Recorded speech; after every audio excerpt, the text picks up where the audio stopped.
Memories. Yeah. Anyway, you shouldn't be missing anything or anyone. Again, most people are caught up in attachment and they call that love.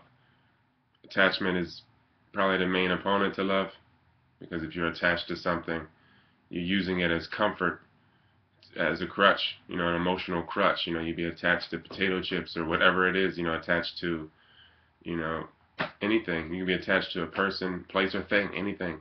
So if you have those attachments, you're really not loving those things. You're just putting yourself in a deficit position. That's why I tell people don't want, don't miss, don't shoulda or woulda.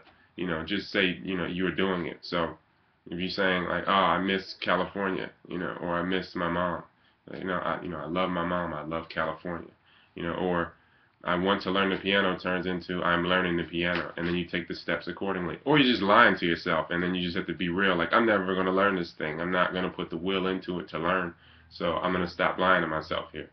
So, really, that's really all I really want to say. That there's no point in missing anything because you have every memory forever. Memories don't live like people do. So, you always have that forever. And anytime you think of it, you recreate the circumstance.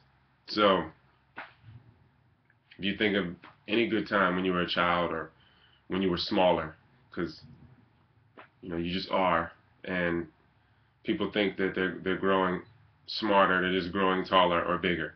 So you have every moment. Again, you're a portal. You are awareness. So you can take this energy body as a small energy body or a big energy body anywhere along any lifetime. So you think about now when you were 5 years old running in the park. You're recreating the circumstance and going back there and bringing the energy there. Or you can think of a time when it was anxiety and your palms might sweat because you're a portal and you take yourself back there and you just bring this energy there. So you just got to focus on where you're conserving your energy, and there's no point in missing anything because you always have it.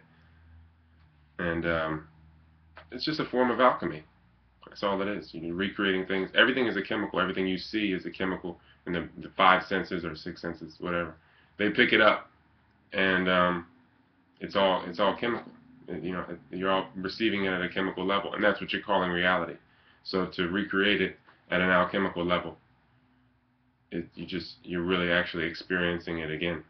And if you take it into trance meditation, or if you have it in a dream, then you can actually alter a circumstance, alter the now. Because if you alter the past or the future, same thing. Today is yesterday.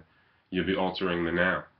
So if you get to that point where you're clean and clear, and you can go back into a memory and change something from this life or another life, then there you go. It's all here in front of you, or behind you, or now, whatever, however you want to say it. But you always have it.